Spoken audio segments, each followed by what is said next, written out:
Hello and welcome to a Slay the Spire analysis video. Today we're going to be looking at which cards in this game, which attacks are the best at dealing big lumps of damage. So, a couple disclaimers before we get started. All cards in this game are viable, they can all be fun, and this tier list is also just for fun. So, without further ado, I'm going to explain kind of the objective for today. Every round in Slay the Spire, you're either defending, dealing damage, or some of both. Today we're considering one way of dealing damage. Obviously there's a lot of cards like or effects like lightning orbs that deal damage per round or whatever, but today we're considering attack cards and which attack cards can deal big lumps of damage. Particularly in the context of like maybe you have like a vulnerable that you need to figure out which card to use in conjunction with that. So before we take a look at our first character and his card's Ironclad, we're going to discuss a little bit about what we're looking for in a card. So the three main things are, what does a card cost? Some of them cost 0, some of them cost, X or 3 or whatever. Obviously that changes how viable it is in any given scenario. Another thing is, how long does it take to set up? So like Bludgeon, for instance, you can play this turn 1 and it does 10 damage. You can play it turn 2, it does 2 damage. It doesn't matter when you play it, it's doing 10 damage. That's its thing. Whereas a card like Heavy Blade, it's going to change a lot how much damage you do based on how many strength you have. So this is going to take a longer setup, but maybe the payoff's going to be bigger. So those are all the things we're considering. How much damage can it do? How long it takes to set up all that damage, and then can you still play other cards like Defend along with beside it. So with that, let's go ahead and start with Ironclad. I'm going to pull his cards up and we'll get to looking at them. First up is Heavy Blade. So this card's actually quite strong. It does cost 2, so it's a little bit expensive and only does 3 damage originally. But as soon as you add even a single strength in there, that 2 energy you're putting in feels worth it. So obviously this card is all about, do I have strength? If you do, it's super useful. The more strength you have, the crazier it gets. If you don't, this is basically a dud card. You're not going to really want to play this if you don't have any strength. So for this though, we're just trying to figure out how to deal lots of damage and pop those vulnerables. This is a great card for that. Immolate. So Immolate is a much simpler card. You can play this turn 1 and it does, unlike Bludgeon, you're getting its full effect, but it has a fair bit of cost to it. It is hitting the whole row, but it costs 2 and is applying 2 days, which, while Ironclad does have some builds and some cards that can kind of help negate that, you may not have it up yet. So because of that, this is actually going to go down in D tier. Fiendfire. So Fiendfire is a weird card for me. On one hand, it actually combines into one of his stronger builds, the Exhaust build. You can do a lot of good with that, and this exhausts multiple cards. It can anyways. So already that's kind of a good start. And it does cost 2, but that's largely not going to be a problem because you're exhausting most of your hands. So you don't hardly have anything to do with your energy anyways. So that what looks like a downside really doesn't affect this card so much. The problem is that I do think when you're playing this card, you can't play too many other cards because you're exhausting much of your hand. But at the same time, it's only doing 2 damage per exhausted card. This won't always be enough to finish off what you're fighting, so you're going to need to play some amount of other like defense or something with it. And because of that, I think it's not very strong. It does combo pretty well with strength because you're dealing 2 damage for each other card, so this is a multi-hit attack, and we'll talk a lot about multi-hit attacks today.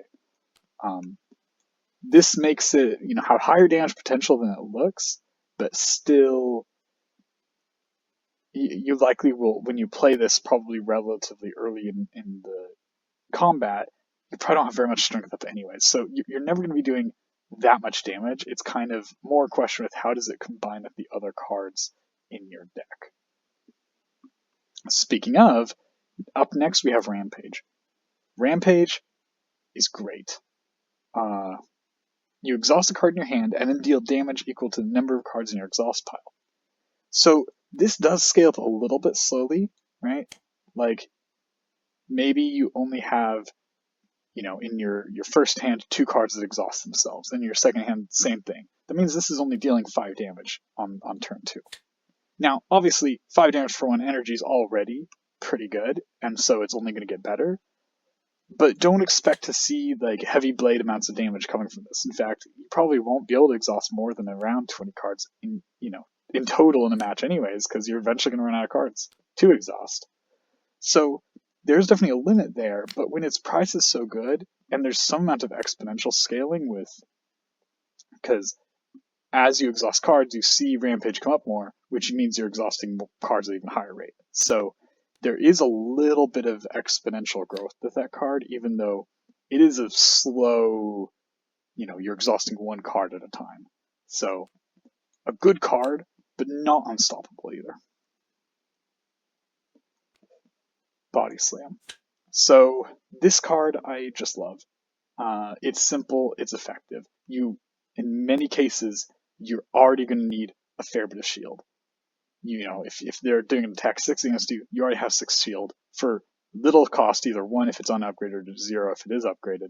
You're now able to deal 6 damage to them. 6 damage for 0 cost is great. Like, that's it. So if you have a good amount of shield, you'll want this card. It's not like Rampage, it's probably not going to be dealing like the biggest hitter at the table, but you won't be sad to use this on a vulnerable enemy. So we'll just slide that in B tier. This fits in very well with many builds. All right, Bludgeon. Bludgeon is going to go kind of next to its related card, Immolate.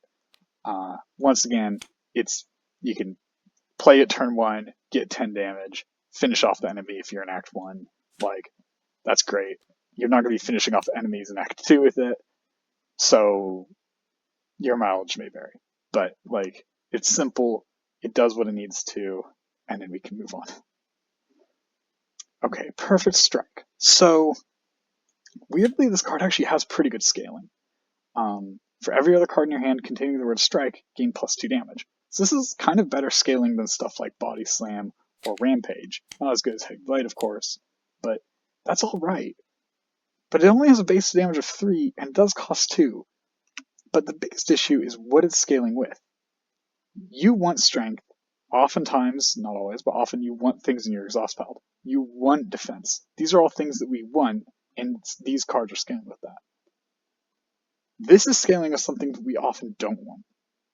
Starter Strikes are probably the worst card in the game, under most circumstances, and so scaling with that is kind of a useless thing to do. This card, unlike most of the other ones, which will get more ways to get strength, we'll get more ways to exhaust cards, we'll get better ways to get shield, these all get better as the game goes on. This one gets worse. You'll be getting rid of your strikes. You'll be diluting out your strikes.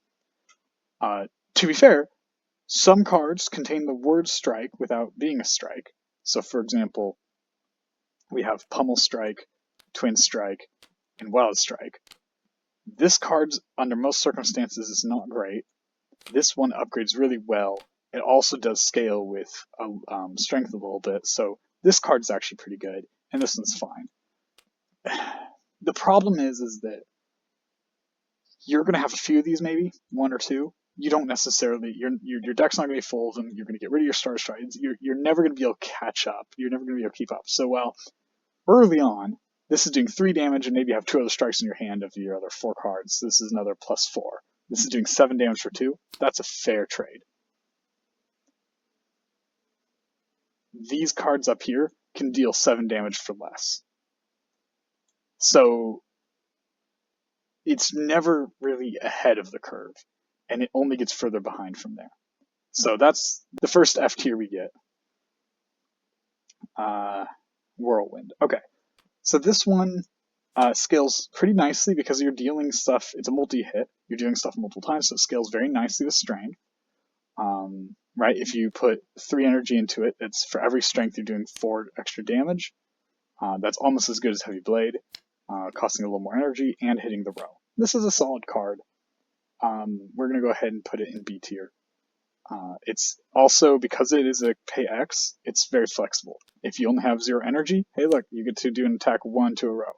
That's nothing to complain about. If you have 3 energy, hey look, you're dealing 4 damage to a row. So you're kind of always able to use it for something, and that definitely makes it more useful than maybe some of the ones down here. Next up, we have silence cards. So first we have Flechettes. So this card, this is a solid card. It can fit into a lot of decks.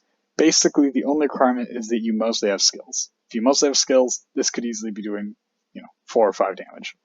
Like, that's a simple, a 1 cost for 4 or 5 damage. That's good. It also is a multi-hit, so it scales really well with strength.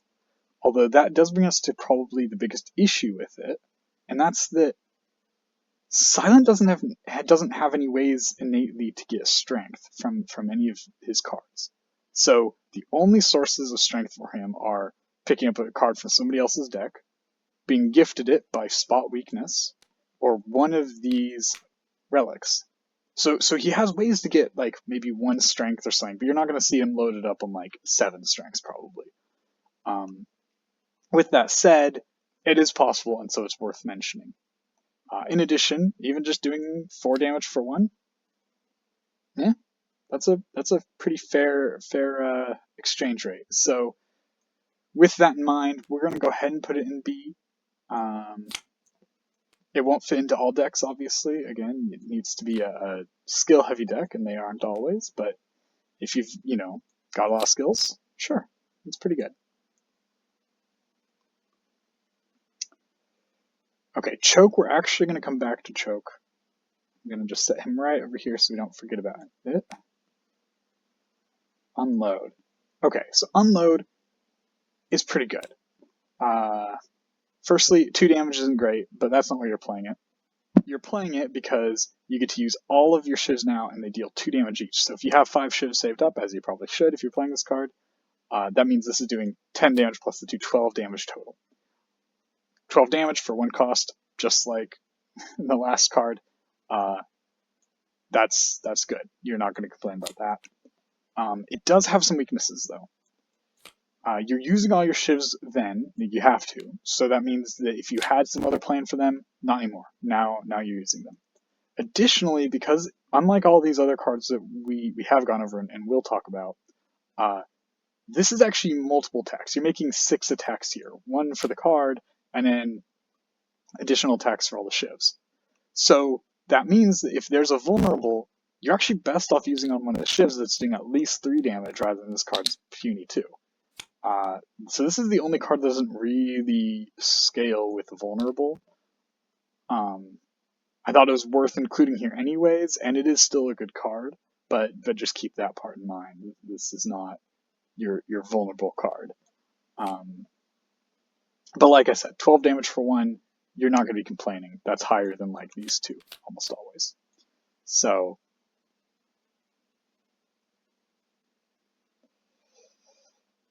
alright, next up we have Skewer.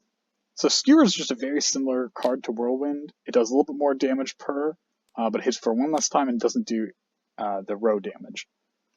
The only problem, though, is this problem we've already mentioned. Whirlwind works really well with Strengthen, which Ironclad has. Silent doesn't have that. If this card were on Ironclad, it would just go right next to Whirlwind. As it is, though, it has to go down a tier. Fortunately, it does still have the benefit of being a pay X, which means that it's very versatile. You pay what you have. Alright, next we have Finisher. This is what Unload wants to be. It fixes all the problems. So you play as many attacks as you can, then you apply Finisher at the end of the round, dealing 2 for every other attack you've played. If you played 2 attack cards and then maybe 5 shivs. That's 7. 7 times 2. That just dealt an additional 14 damage. That's really good for, once again, 1 cost. Additionally, this does work with vulnerable. So you can double that 14 damage. And again, that's very achievable. Even picking this up turn 1, it's obviously not as good as turn 2 or 3 when you've saved up your shivs. It'll still do a lot of good though. So this one is our first S tier. Finally, we have Grand Finale. So this one costs 0, but it can only be played if there's no cards in your draw pile. It's pretty fiddly. This is very much turns your character into a puzzle, which can be pretty fun. And it hits hard. 12 damage, that's more than bludgeon, to an entire row. So this one has much because it's so cheap with such high damage. It has super high potential. But since it's so, you have to really plan around playing it, I can't really justify putting any higher in the D tier. Alright, so we're going to slide defects cards in there as well as choke. So first we have Hyper Beam. Immediately you're going to see some similarities between this and Immolate. It's basically 2 cost for 7 row damage with some downside. Immolate's downside can be partially negated by some of Ironclad's cards, whereas Hyper Beam, you can kind of negate the downside by just ignoring some of Defect's cards. So again, under the right build, this is downside's not too bad, and so we will slide that above Immolate. Having said that, orbs are really strong in this game, and so ignoring them or removing them can also be a pretty bad can make the game pretty hard. So we're going to put that just right above there. Meteor Strike. Meteor Strike I'm inclined to compare to Grand Finale in the sense that this could read 0 cost, 12 damage with a condition. So this one does row damage, which obviously is much better, but I do think this condition's harder than just, say, 5 powers. 5 powers for defect is ultimately doable. And so I'm going to go ahead and put that one above Grand Finale. Like, you probably won't be able to play this turn 1, but certainly turn 2, and that, with the right build, that could be pretty good. Okay, Thunderstrike. So this one's immediately jumping way up here. Now, first thing you'll notice is it's expensive.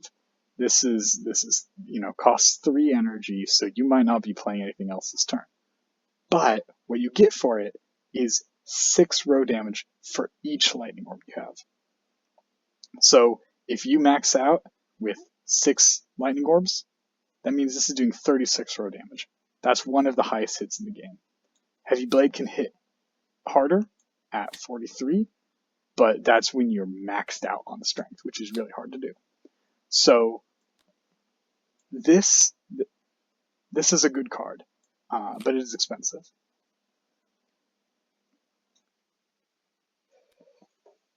Next we have Barrage. Now Barrage kind of looks like just like discount Thunderstrike. It doesn't care what sort of orb you have, and it gives you just a +1 on top of that, but it's doing a 1/6 of the damage. And yeah, it's a third the cost, but we're going from 36 damage to at most 7. Now you could notice, well, this is still a multi-hit. Multi-hits are great. And actually, Defect, unlike Silent, does have a way to get strengthened. Here's the problem.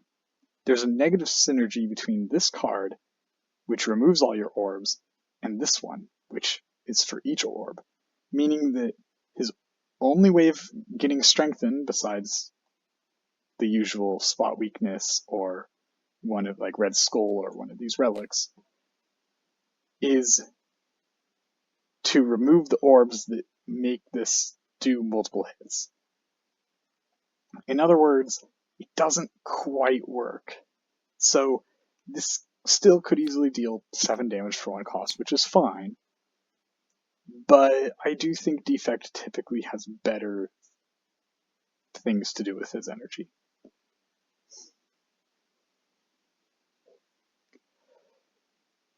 Like Blizzard. So Blizzard's an interesting one. Immediately you can see the similarities between Blizzard and Thunderstrike.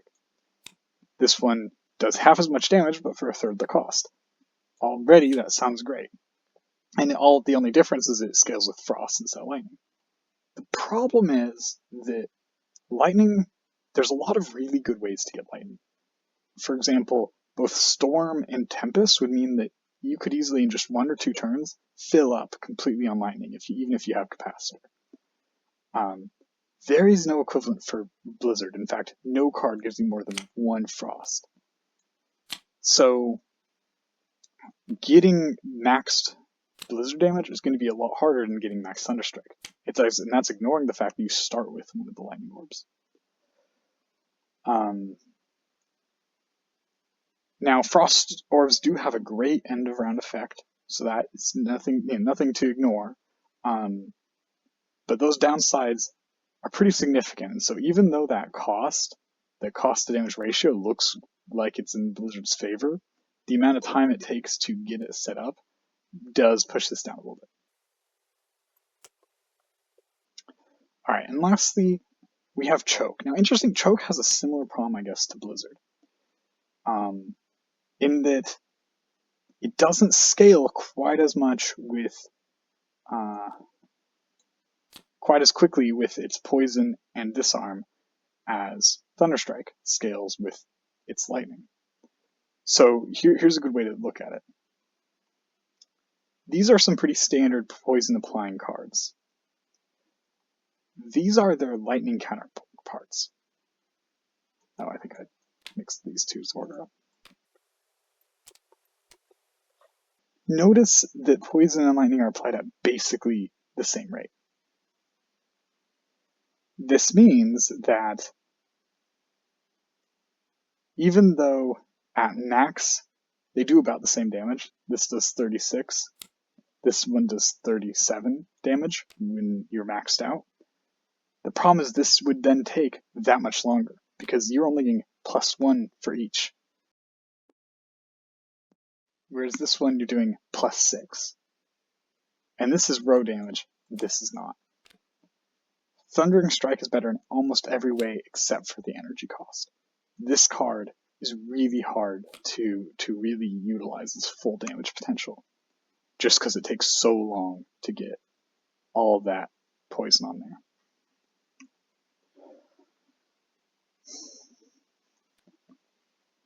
Because of that, I'm going to go ahead and slide this one right at the start of C tier.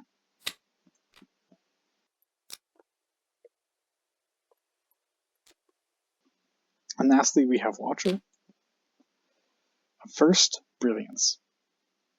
So Brilliance deals 3 damage for each miracle you have. You can have up to 5 miracles.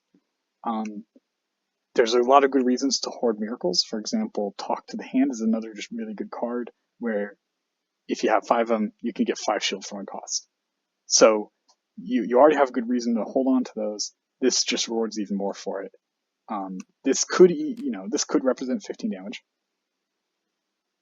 But if you have Simmering Fury up and Wrath up, that actually looks more like 30 damage. Because this, like we've been talking about, is a multi-hit. So this immediately is going to the top here. It's not trivial to get 5 miracles and Simmering Fury up and Wrath up all before you play it, but it's not super hard either. And so because of that, for 30 damage for pretty easy conditions to meet, immediate S tier. So Conclude and Flying Sleeves, I kind of consider these almost honorable mentions.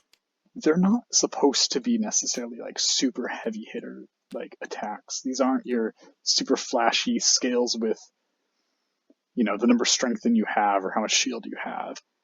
They're just multi-hit attacks. That's all they are for a good price.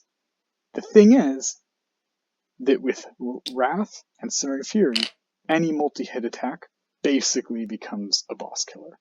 These deal 12 damage, this one 2 a row.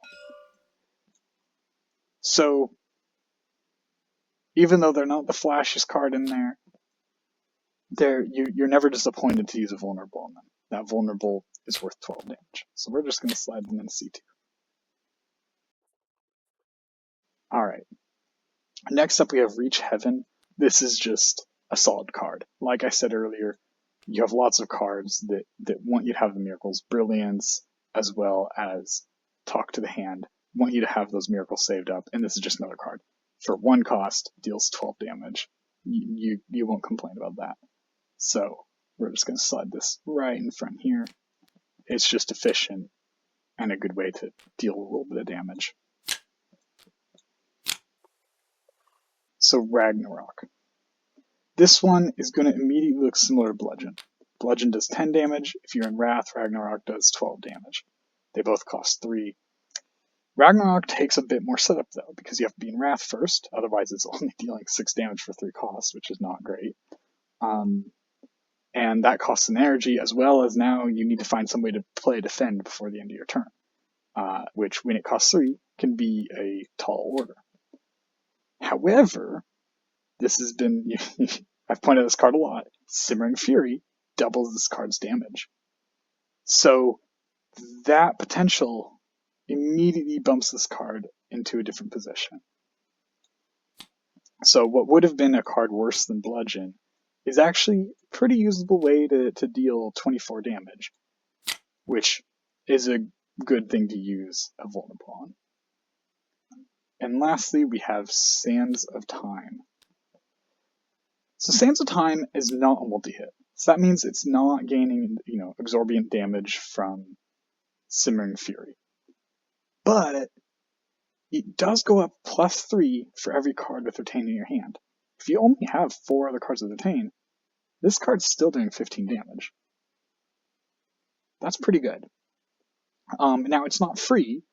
Whenever you have a card with Retain in your hand, that means you haven't been playing it. So hopefully you've been able to still shield without it, and hopefully you've been able to do enough damage without it. But if you can manage, this card becomes very worthwhile. So we are going to slide this over into A tier. Not the best card here. It does cost 2, but a good way to deal some damage.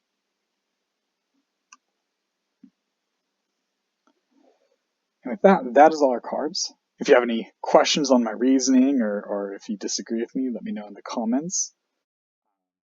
Hope you enjoyed the video, and don't forget to like and subscribe.